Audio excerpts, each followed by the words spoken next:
Bueno, muy buenos días, muchachos. Hoy es eh, viernes 26 de marzo de 2021. Nos encontramos para otro encuentro sincrónico de curso de modelos y paradigmas de programación de la maestría y el doctorado en ingeniería de sistemas y computación, pero también curso lectivo de los estudiantes de pregrado que optan por la opción de graduarse tomando cursos de posgrado. Perdón. Voy a compartirles mi pantalla.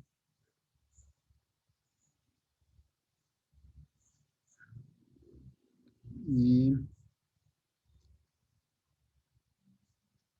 allá llegó Oscar. Hola Oscar, ¿cómo estás? Entonces voy a compartirles mi pantalla. Están viendo. Hola, profe. eh, Listo. Entonces el tema de estas últimas 2 semanas ha sido el modelo de programación concurrente declarativa. Y, y pues hoy nos encontramos reunidos para resolver dudas sobre el modelo de programación concurrente declarativa, que tiene todo lo que tiene que ver con lo de la creación de hilos, el concepto de flujos, la creación o el concepto de disparadores por necesidad para hablar de programación perezosa y limitaciones y extensiones de la programación concurrente declarativa. Entonces, escucho sus inquietudes y dudas.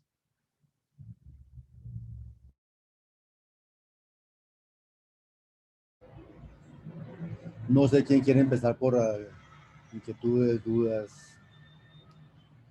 El que quiera puede empezar por donde quiera.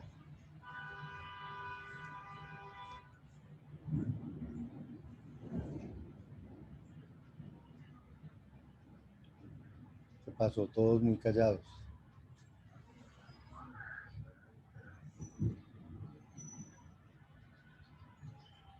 Antes tenía a la chica de la maestría que preguntaba harto y entonces me servía para hablar. Pero si no me preguntan, entonces quiere decir que todo está clarísimo.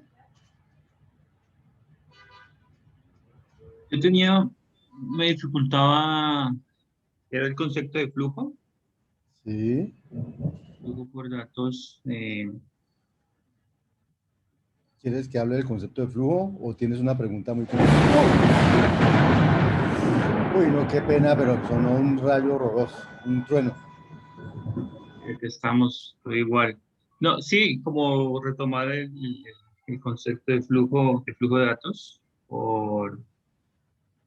Bueno, digamos, hay un concepto, diría, fundamental para la comunicación entre programas, digamos, concurrentes o en contextos de concurrencia declarativa, que es el concepto de flujo. Eh, ¿Qué es un flujo? Un flujo es una lista. O sea, ustedes, una lista como las que conocemos, las listas, una lista que es una tupla cuyo primer elemento es cualquier cosa y cuyo segundo elemento es una lista. Y así sucesivamente, o la lista vacía. Entonces, un flujo es una lista, solo que es una lista ilimitada. Es decir, una lista cuya cola es una variable de flujo de datos sin ligar. Entonces, ¿qué tiene de bueno un flujo?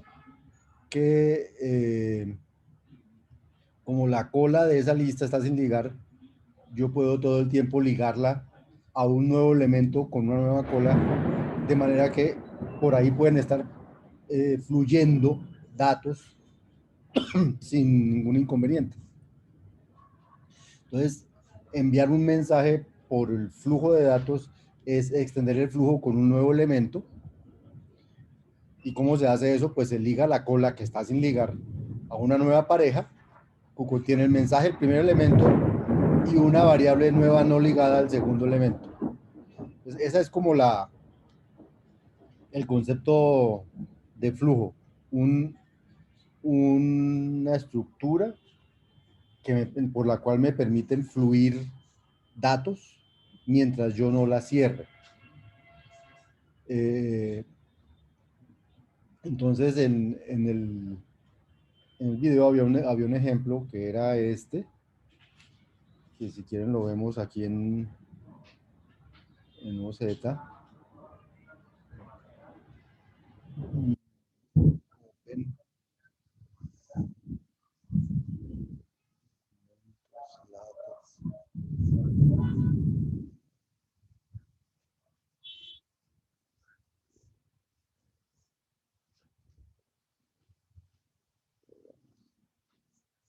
aquí tengo un tabla de flujos y todo esto. Eso. Entonces, aquí tengo este programita que declara dos variables, XS y XS2, y dice que XS es la lista que empieza por 0, la cons, la lista que empieza por 1, cons, la lista que empieza por 2, cons, la que empieza por 3, cons, la que empieza por 4, cons, XS2, que es una variable sin ligar, o sea, el resto de la lista, lo que me falta de la lista. Y entonces, si simplemente yo miro qué es eso, o sea, eh,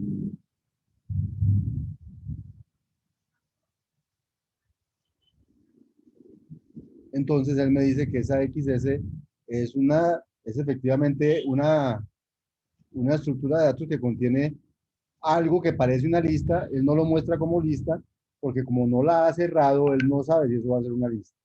Eso, las listas siempre son, el primer elemento es lo que sea y el segundo elemento es una lista. Entonces, como aquí el segundo elemento es primero lo que sea y el segundo es el primer elemento, dos, y aquí no se ha cerrado, entonces él no sabe que eso es una lista, o si eso va a ser finalmente una lista, entonces él no pone la anotación de lista, simplemente diga, ahí está abierto, y puede ir cualquier cosa. Pero este que está aquí sin ligar es XS2. Luego, si alguien le asocia algún valor a XS2, pues por ahí van a seguir entrando datos. Entonces, lo que aquí quieren mostrar es, suponga que yo ligo XS2 con la lista que tiene a 5, 6, 7 y una cola sin ligar. Y si yo hago eso, entonces es como si me hubieran entrado fluido unos datos por este XS, me entró 5, 6 y 7 y ahora está, y por ahí pueden seguir entrando datos. Entonces, por eso se llaman flujos de datos.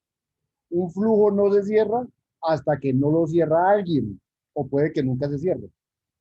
¿Cómo se cierra un flujo? Pues diciendo que ahí ya hay un dato que es nil, o sea, la lista vacía. Entonces, si yo la cola que está abierta la ligo con la lista vacía, como en este caso, entonces el flujo se cerró y por ahí ya no pueden entrar más datos y esto ya deja de ser una variable de flujo de datos y pasa a ser una constante porque por ahí ya no fluye nada más, por ahí ya fluyó lo que iba a fluir. Por eso se llaman flujos. No sé si eso resuelve tu inquietud, Oscar, o va más allá de eso.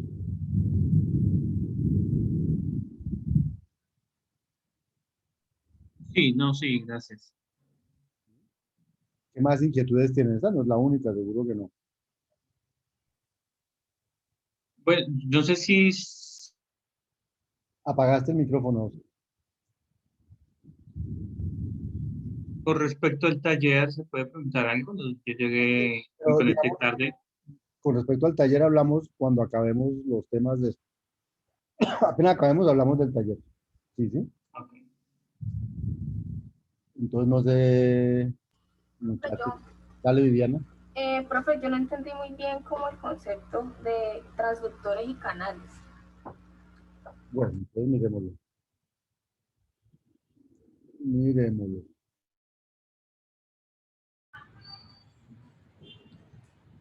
Se está por aquí. Entonces, los flujos se usan para comunicar pedacitos de programas. Entonces, cuando un estilo típico de programación concurrente es el estilo productor-consumidor. Entonces, ¿qué significa productor-consumidor? Que un pedazo del programa produce cosas y otro pedazo del programa consume cosas. O sea, que un programa produce, producir significa como ingresar cosas al flujo, y otro programa consume, consumir significa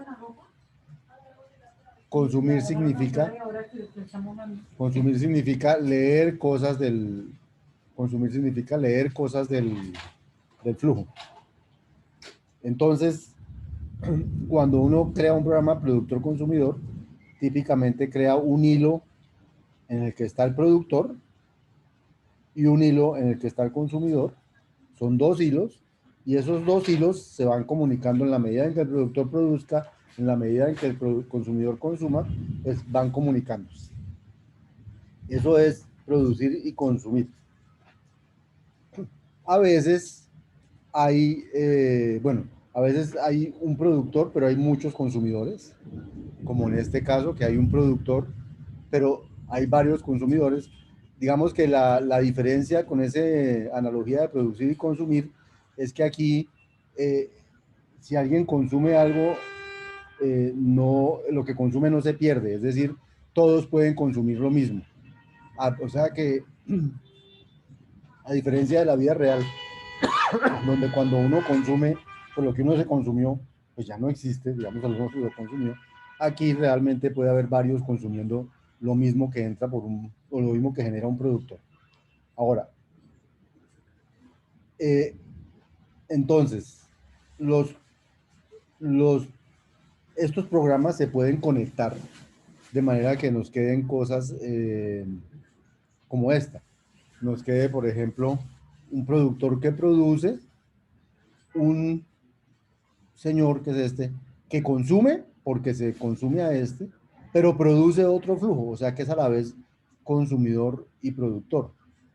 Y, o sea, uno llama al productor al que solo produce, uno llama consumidor al que solo consume, y uno llama transductor al que consume y produce. Entonces, son simplemente nombres que uno le da según el papel que ellos van a jugar en el programa. En este caso, hay un productor que produce una lista de todos los números desde el 0 en adelante, un consumidor que la consume y a partir de ella produce una lista de los impares que lleguen por ahí, y un consumidor que consume esa lista por ahí y suma los elementos. Entonces, a este señor lo suelen llamar un transductor, a este señor el productor y a este señor el consumidor. No sé si eso responde a tu pregunta, Viviana. Sí, profe, gracias. Profe, pero el traductor, digamos, la función del traductor, ¿cuál es? La O función sea, ¿por qué del... o qué se le coloca ese nombre? Porque él no es solo consumidor, sino que como que coge un flujo y lo convierte en otra cosa. O sea, como que lo traduje, como que lo transforma. Entonces, se llama un transductor porque por ahí llega algo y sale transformado. ¿Sí, Oscar? Sí, sí. ¿Sí? En cambio, este señor productor produce, él no transforma, él produce, y este señor consumidor consume, él no crea nada nuevo para nadie. No crea otro flujo, digamos. Sí calcula una suma y esas cosas, pero no crea otro flujo.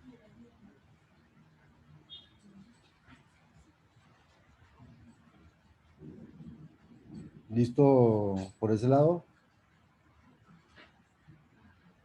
Sí.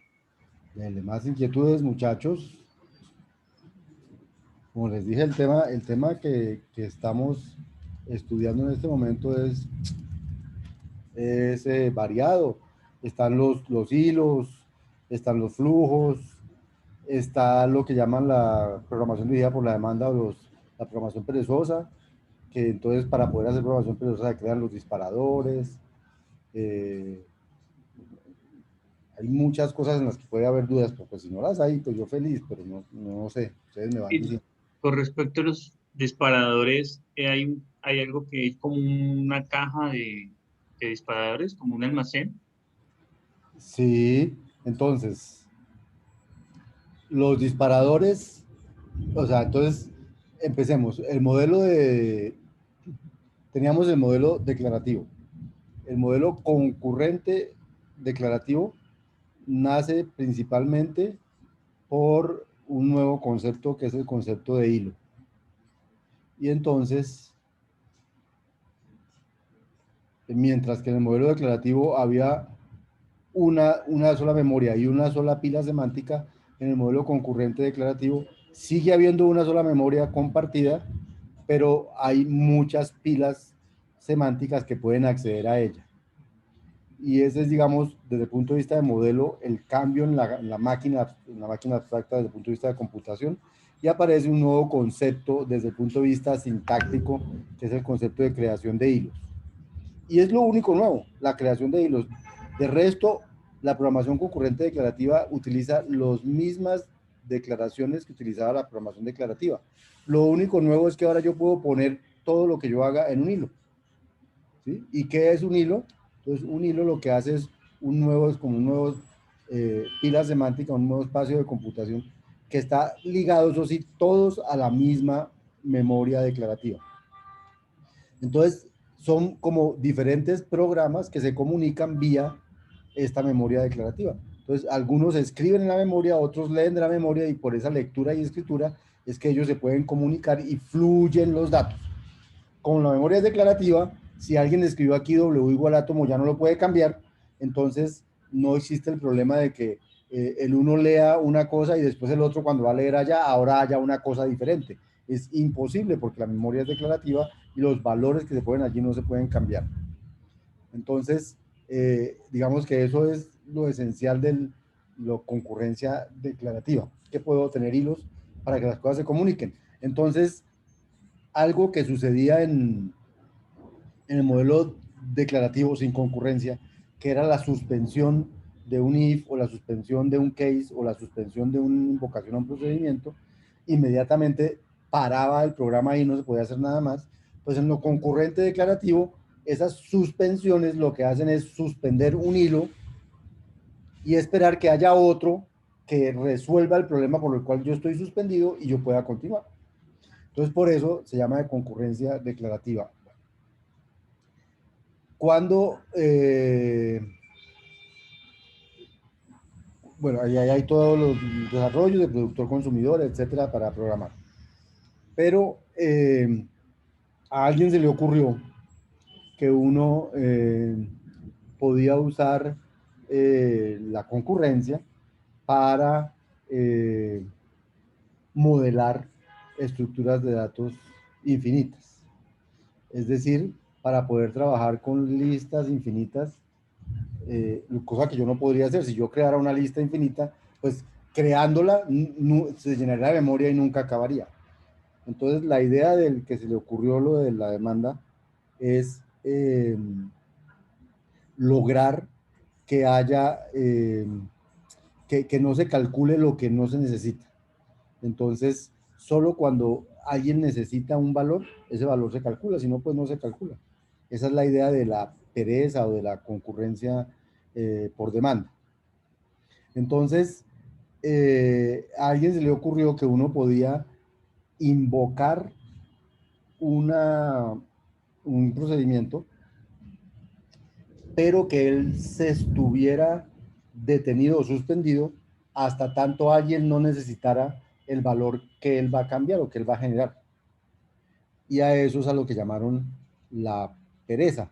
Y el ejemplo era este que había aquí, de que si yo tenía un programa en que yo calculaba F1 de 10, F2 de 20, F3 de 30, y luego un dato pedía A más B, y nadie usaba C, entonces ¿para qué perdía yo tiempo calculando C si a C nadie lo va a usar para nada? Entonces ahí fue cuando se inventaron la programación perezosa y decidieron que aunque uno haga estas invocaciones solo se ejecutan el día que alguien necesita su resultado. Entonces, como D, para poder calcularse, necesitaba saber del valor de A y de B, o sea, esta suma necesita el valor de A y de B para poder operar, entonces esta suma, o sea, este A no se calcula cuando yo hago F1 de 10, este B no se calcula cuando yo invoco F2 de 20 y este C no se calcula cuando invoco F3 de 30, sino que se van a calcular después, cuando alguien necesita esos dos valores. Si no, no se calcula. Esa es la idea de la pereza. Entonces, esa es la idea. Ahora, ¿cómo se implementa la idea de la pereza? Se implementa con un concepto que se llama el disparador por necesidad. O sea, se crea un nuevo concepto de programación y una nueva sintaxis para poder implementar ese concepto que se llama el disparador por necesidad, que tiene dos parámetros. Uno, el primero y el segundo, dos variables declarativas de parámetros.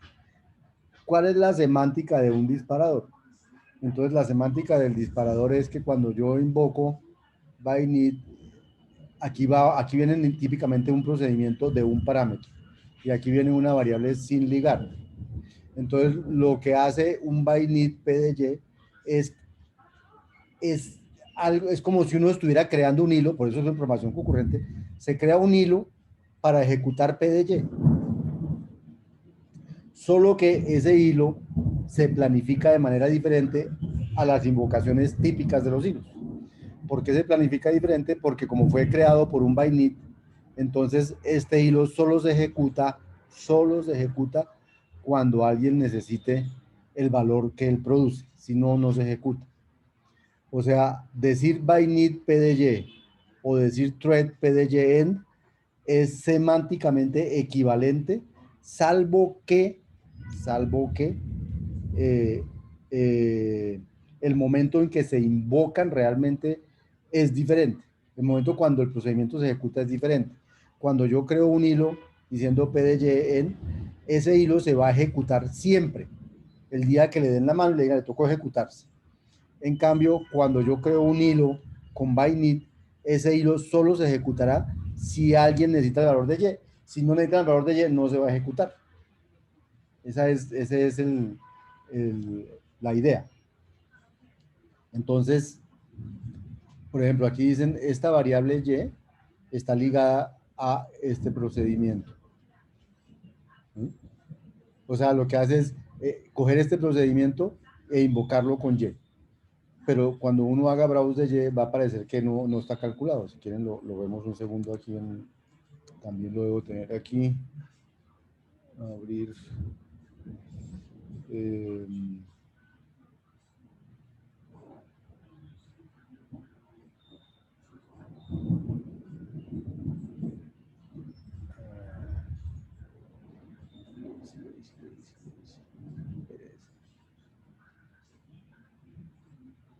Aquí tal vez.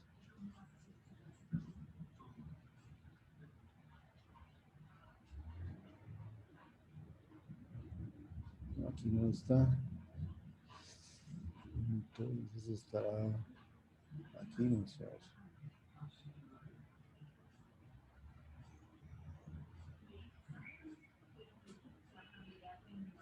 ¿Cuál es el ejemplo que estamos? Bueno, verá, yo lo copio aquí.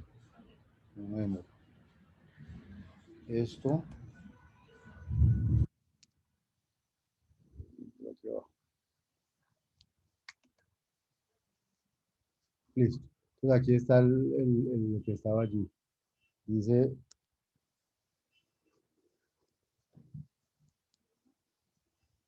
pero tuvo que declarar Y porque si no, no se va a quejar. Y listo. Entonces cojo y ligo Y, hago esto, primero que todo.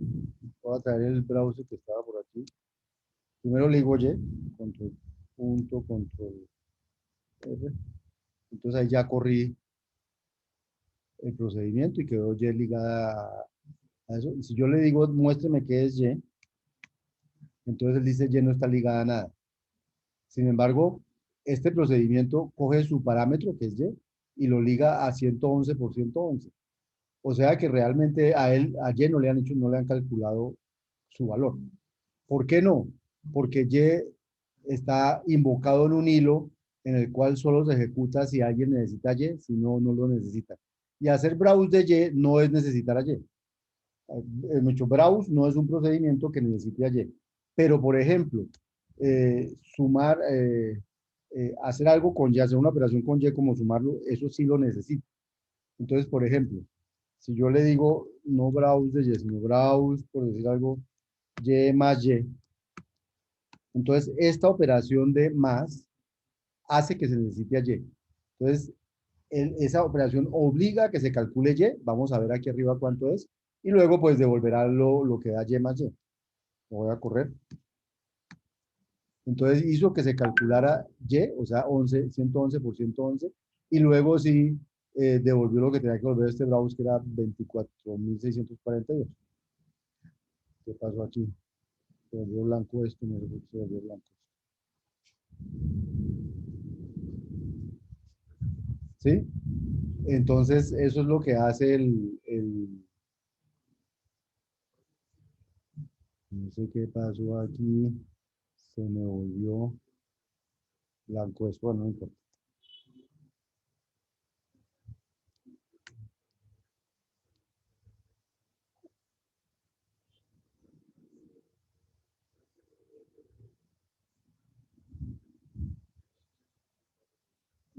Bueno, no sé si me entendiste, quién es que preguntó Oscar, pero cierto,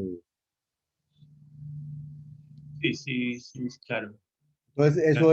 esa es la manera como se implementa lo que llamamos la pereza. Luego hay un azúcar sintáctico. Bueno, esta es la semántica del Bainit, de cómo se ejecuta. Pero luego hay un azúcar sintáctico para convertir, para poder escribir uno perezoso, voy a definir una función perezosa, pero realmente definir una función perezosa es crear un vainit. Entonces, cuando uno le dicen quiero perezosamente la función de generar que recibe n y devuelve n cons generar n más 1, si yo no pusiera algo perezoso, no terminaba nunca cuando yo lo invocara. Entonces, si yo hago eso y lo invoco, pues esto no muestra nada. ¿Sí? ¿Cómo se implementa eso? Porque entonces, eso por debajo, lo que dice es, esto lazy significa crear un vainit, ¿cierto? Y entonces crea un vainit con que coge el cuerpo que le dijeron que era, y entonces dice, pues creo una función con eso. Una función es un procedimiento con un parámetro. O sea, un procedimiento con un parámetro. Y, y eso es lo que yo devuelvo, un procedimiento con un parámetro. O sea que cuando cogen ese procedimiento y lo evalúan en cero, pero ese parámetro está con Bainit, devuelve un Bainit. Entonces él no lo ejecuta, sino que lo guarda, dice, voy a esperar a que lo necesite alguien y cuando alguien lo necesite, pues lo ejecuto. Y si nadie lo necesita, pues no ejecuto y nadie mostrará nunca el valor de él porque nadie lo necesitó. Entonces lo que hay detrás de un lazy es un Bainit, sino que uno utiliza este lazy, pues para decir, esto es una función perezosa. Pero detrás de eso hay un disparador por necesidad. Ok. Sí, eso es lo que no entendía. Yo pensé que late by need no es corre atrás. Lo que no usa ¿Sí? es la función perezosa. La mejor manera de entender un by need es como estaba aquí, minuto, estaba la mejor manera de entender un by need es con la intuición que hay aquí. Dice, cuando yo escribo por necesidad PY, es como si estuviera escribiendo ejecute el hilo PDY. Es como si estuviera escribiendo eso. La única diferencia es que este hilo solo se va a ejecutar el día que alguien necesite ayer. Si no, no se va a ejecutar. Porque quiere decir que lo que él va a hacer, que es calcular un valor para ayer, no le sirve a nadie. Entonces no voy a perder el tiempo calculándolo, es lo que dice ahí. ¿Sí? Entonces es como la semántica intuitiva del Bainit. Es invocar un hilo que dice el procedimiento P lo invoco con Y, pero ese hilo no lo van a dejar ejecutarse hasta que alguien no necesite ayer, si no, no lo dejan ejecutarse. Entonces tú preguntabas, entonces, ¿cómo hacen para implementar eso? Entonces le añaden se añade a la máquina abstracta un nuevo almacén, que es el almacén de los disparadores. Porque, pues claro, usted, eh, usted, ¿cómo se llama? Suspende la evaluación, pero tiene que tener claro que si alguien llega a necesitar a Y, tiene que lanzar esa evaluación. Entonces, usted en lugar de lanzar una ejecución de P invocado con Y, lo que hace es guardar en una memoria de disparadores por necesidad algo que dice, tengo que lanzar esta ejecución si alguien necesita al señor Y. Entonces, de ahora en adelante, todas las variables van a ser miradas como eh, cuando todas las variables va a haber un proceso que va a estar corriendo todo el tiempo y es mirando si una variable se necesita. Y cuando una variable se necesite, él va a ir al almacén de disparadores, va a mirar si esa variable está ligada a algún disparador y si está ligada a algún disparador, entonces dispara el disparador para que se calcule la valor de esa variable y de ahí en adelante todo continúa con la computación común y corriente. O sea, esa es la semántica de un disparador por necesidad. O sea, un disparador por necesidad termina siendo una parejita que guarda quién es el procedimiento, quién es la variable declarativa que va a ser eh, calculada por ese procedimiento, y cuando alguien necesita esa variable declarativa, entonces yo lanzo el procedimiento P evaluado en y ya, eso entra dentro de la computación normal de la máquina. Si nadie necesita Y, nunca ese procedimiento fue lanzado sobre Y, por lo tanto, nunca nadie va a saber el valor de Y. Pero como nadie lo necesitó, entonces a nadie le hará falta. Eso es lo que llaman programación. Ese es el fundamento de la programación perezosa. Y entonces utilizan eso para modelar estructuras de datos infinitas, como esta que les mostré ahorita, esta, que esta L igual a generar desde cero con esta perezosa, es la lista que tiene a todos los enteros desde el cero hasta el, todos, no hay ninguno que haga falta. Y digamos que para mostrarles eso, uh, ¿cómo que la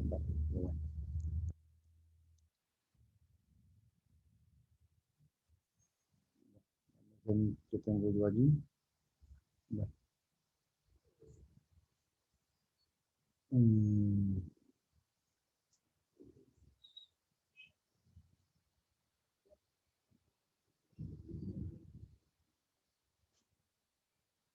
es que estaba editando alguna cosa ahorita en otro editor, bueno, no importa. Entonces,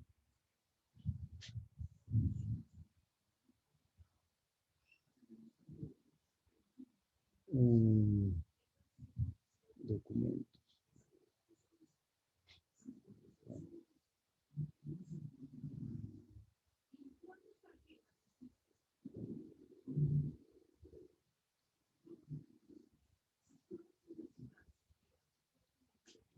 Entonces, a ver si aquí,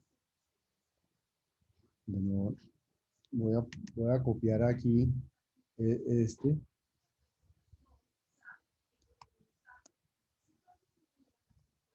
Entonces, este es una función, declara una función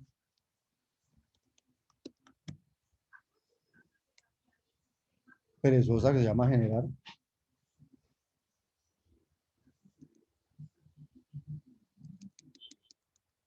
Y vamos a correr eso. Entonces él dice que L no sabe qué es. O sea, a pesar de que genere L es cero. Entonces, si alguien quiere ver, eh, si alguien quiere ver que ahí está, que ahí ya está calculado todos los números, entonces digamos que si alguien dice, ah, pues yo quiero ver, si es una lista con todos los números, yo quiero ver el número que está de segundo, por decir algo. A ver, primero, no sé cuál es ese. Entonces le digo, muéstrame el que está en la posición .2.1, y entonces él se lo muestra y dice, es el 1. Y como los necesitaron, entonces él calculó los primeros dos porque los necesitó. Pero si alguien le dice, no, yo quiero el que está en la posición 10,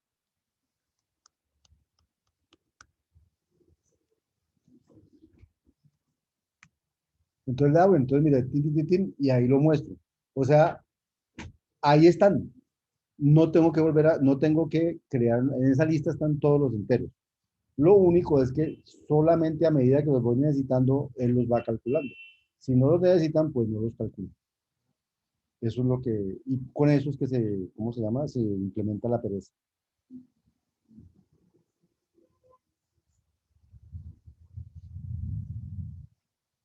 Escucho si tienen más duditas, muchachos.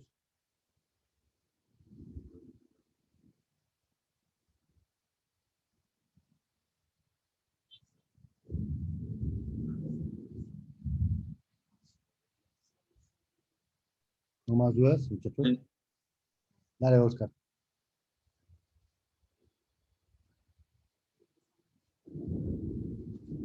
Oscar, no te estoy escuchando.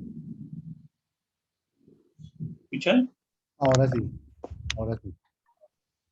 Sí. Sí, señor. Tenía dudas sobre Ahora te estoy escuchando doble, te estoy escuchando doble. Espera. Ay, no, no, no, ese no, no, por el que estabas hablando te escuchábamos, ahorita quedaron los dos micrófonos apagados. Prende uno, por eso. Sí. Dale, ahí te vimos, No. ahí te vimos.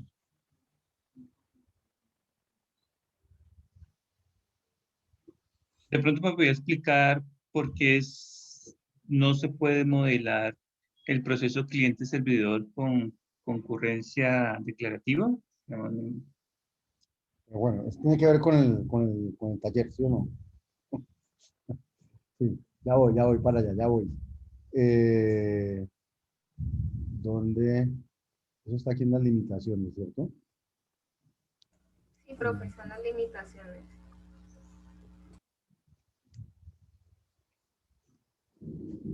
Mm, yo encuentro aquí donde es que está algo de eso.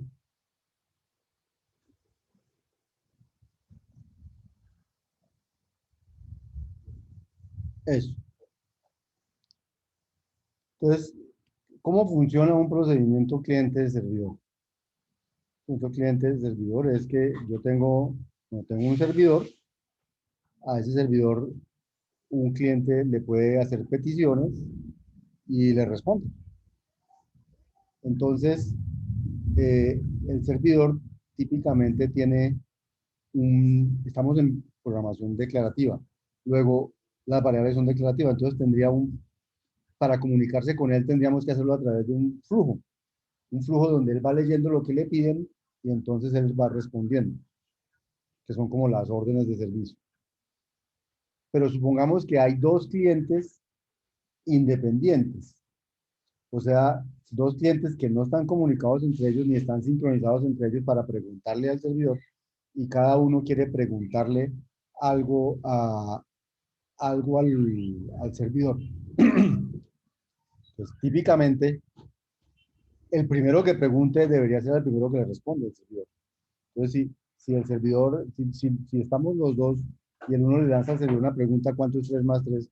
Y el otro le lanza 5 más 5, pero después de mí, entonces el otro llegó después de mí. Pero si somos independientes, cada uno lanza su pregunta cuando quiera. Luego el servidor no sabe quién le va a preguntar primero. Eso quiere decir que si el servidor es capaz de contestarle al uno y contestarle al otro, quiere decir que cuando uno ve, supongamos que le lanzo yo primero la pregunta y me contesta y luego se la lanzas tú y te contesta. O hacemos al revés, e igual él contesta correctamente. Entonces, quiere decir que el servidor de alguna manera logró distinguir cuándo le pregunté yo de cuándo le preguntaste tú. ¿Sí? Y como los dos le preguntamos, no sabemos, no estamos coordinados para preguntarle, cualquiera puede preguntarle primero. Si él logra distinguir eso, quiere decir que el comportamiento del servidor es un comportamiento no determinístico, digamos, observable. Es decir, eh, si, a ver, pongámoslo así, si él me respondió primero a mí que a ti, entonces quiere decir que, bueno, pues que él primero trabajó con lo que yo le mandé y él después pero si contestó primero a ti que a mí, quiere decir que primero trabajó con lo que tú le mandaste y luego con lo que yo le mandé. O sea que a pesar de que los dos no nos conocemos ni sabemos quién envió primero, de lo que suceda, yo sé a quién atendió el primero, si a ti o a mí. Entonces, ese comportamiento es un comportamiento no determinístico, porque a veces, si yo llego primero, me tiene que atender a mí primero, pero si el que llega primero eres tú, te tiene que atender a ti primero, luego él no sabe a quién tiene que atender primero. Pero si nos atiende primero el que llega de primero, quiere decir que él es capaz de atendernos en el orden en que lleguemos, a pesar de que nosotros no nos ordenemos. O sea que yo puedo ver a quién atendió primero y a quién atendió después. Entonces, como yo lo puedo ver, quiere decir que primero que todo su comportamiento es no determinístico porque dependiendo, algunas veces puede que yo llegue primero, otras veces tú llegarás primero. O sea, él no siempre atiende primero a mí y luego a ti. No, él no atiende en un orden específico. Pero si yo puedo ver en qué orden atienden, quiere decir que yo estoy observando el comportamiento de ese señor y ese comportamiento es un comportamiento digamos, no determinístico observable. Y una de las características de la programación declarativa es que el no determinismo es no observable. Es decir, que de lo que yo veo como resultado del cálculo, yo no puedo determinar en qué orden hizo el señor los cálculos, o en qué orden nos atendió, o en qué orden interactuó con los procesos. Entonces, si yo puedo determinar en qué orden interactuó con los procesos, eso se llama un no determinismo observable. Y ese no es una característica de la concurrencia declarativa. La concurrencia declarativa, el no determinismo es no observable. Por eso hay una propiedad muy importante cuando usted hace programas concurrentes declarativos y es que no importa en qué orden el planificador planifique la ejecución de los hilos, el resultado del programa es exactamente el mismo. Si le dio la gana primero a un hilo y luego al otro, o primero al otro y luego al uno, el resultado es el mismo. Significa que cuando yo veo el resultado, no puedo saber en qué orden le dio la mano a los hilos, porque el resultado es el mismo, sea cual sea el orden en que los atienden. O sea, de lo que yo observo, no puedo saber en qué orden atendió los hilos. Si de lo que yo observo puedo saberlo, ese es un comportamiento no determinístico observable, y por ser no determinístico observable, no corresponde a una programación declarativa, porque la programación declarativa es por definición no observable.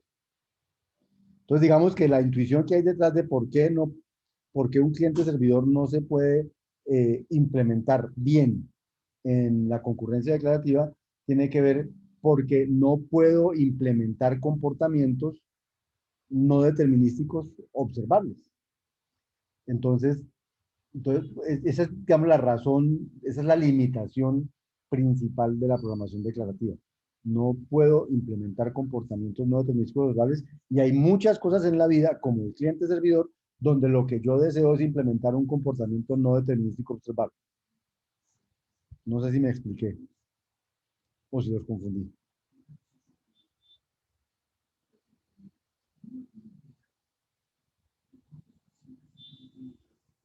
Oscar, Sí, no, sí, ya me quedó más claro. Muchas gracias.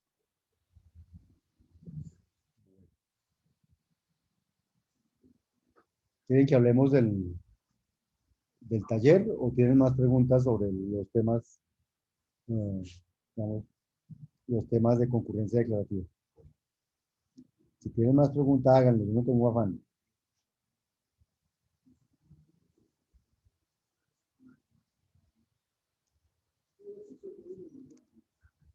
El taller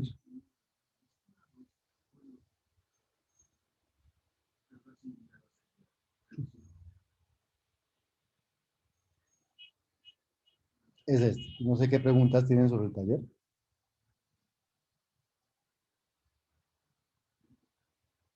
Oscar, ¿tú querías preguntar alguna cosa? ¿Y quién más?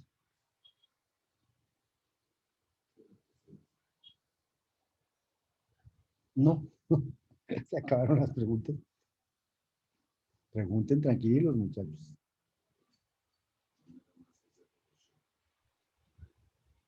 Sí, eh,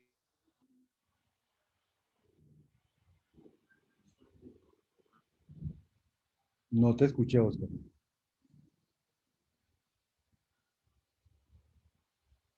Pasó algo muy extraño y es que se puso verde tu cajita, pero pues decía con el micrófono rojo.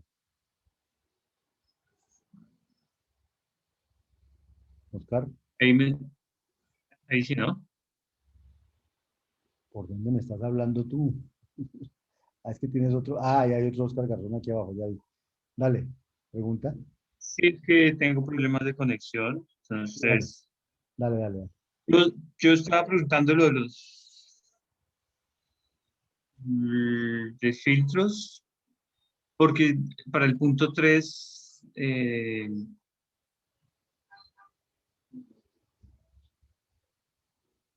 filtro en ese caso está actuando como un traductor, ¿cierto? Como Lo un que traductor. había explicado. Exacto, sí, señor. Entonces, esa era la pregunta. Ya pues, creo que con lo que explicó hace un momento me quedó más claro. Ujú.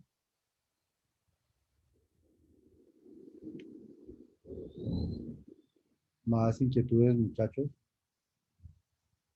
Todo clarísimo. Profe, con respecto al punto 4, entonces la finalidad es identificar ese no determinismo observable cuando se intenta implementar La, pues el contador con varios clientes. la finalidad es encontrarse con la limitación. Es decir, ¿qué les toca hacer para poder medio simular un servidor con varios clientes? Y entonces, y sentir que eso que les toca hacer no corresponde al comportamiento que uno necesita en la realidad. Porque lo que les toca hacer hace que el comportamiento sea no determinístico, no observable, y el de la realidad es no determinístico observable. Entonces, la idea es que ustedes se enfrenten al ejercicio de hacer un contador que atiende varios clientes y, y lo logren medio atenderlo, es decir, logren atenderlos, pero se encuentren con la limitación en qué los limita la programación declarativa para poder atenderlos como debería atenderse. Y logren escribir y decir, vea, pues lo que logré hacer con N clientes fue esto, logré llegar hasta aquí, pero realmente no hay manera de hacer tal cosa o tal otro, no sé. Ustedes hablen sobre las limitaciones de la programación corriente declarativa, tratando de implementar un caso real de un contador que está contando eh, lo que varios clientes le están enviando. ¿Sí? Listo, profe. Sí, queda claro, sí. O sea, no van a poder implementar un cliente servidor como debería ser, no, porque hay una limitación y ya está, la acabamos de hablar. Pero lo que Sí, queremos es que se encuentren con la limitación y digan, "Ah, pues lo mejor que puedo hacer es esto, ya más es imposible porque mire cómo esto no lo puedo hacer. Y ustedes digan, porque cuando lleguemos cuando pasemos al modelo de concurrencia por paso de mensajes, lo que vamos a hacer es introducir un concepto nuevo que me permite romper con esa limitación. Entonces necesitamos que como que entiendan esa limitación, enfrentándose a ella y no pudiendo solucionarlo, pero enfrentándose, no simplemente quedándose con la afirmación que yo hago, que una cosa es que yo la haga y otra cosa es que realmente no se puede. Entonces quiero que se enfrenten a que realmente no pueden modelar un cliente servidor como debería ser, aunque pueden terminar modelando algo que parece un cliente servidor con ciertas limitaciones debido a la concurrencia declarativa. listo, profe, sí. ¿Mm? Sí, porque la solución que pues con la que estoy intentando era crear como un hilo para cada cliente, pero pues claro, se encuentra como el problema. La idea es que encuentren el problema y logren hablarlo, mostrarlo y hablar de él, porque es que ese es el objetivo de ese punto. ¿Sí? Pero que traten, no que no traten, porque como no se puede, entonces no voy a tratar, no, que traten y se encuentren con el problema, se enfrenten al problema. No lo van a poder resolver completamente, pero van a poder dar una solución que más o menos van a poder responder a preguntas como esta: ¿qué sucede si uno de los clientes deja de enviar caracteres? O bueno, va, van a hacer una solución con dos clientes, con tres, y les voy a preguntar, bueno, y si fueran N, ¿podría extender la que usted se le ocurrió, la puede extender a N clientes? Bueno, responden a esas cosas. Listo. Cuando veamos el modelo concurrente por paso de mensajes, este ejercicio va a volver a salir pero para implementarlo ahora sí como debe ser. Y van a ver la diferencia y la facilidad. Bueno, ¿qué más?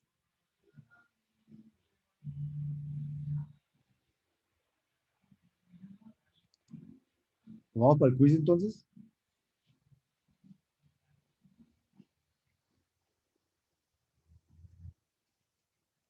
¿No más inquietudes?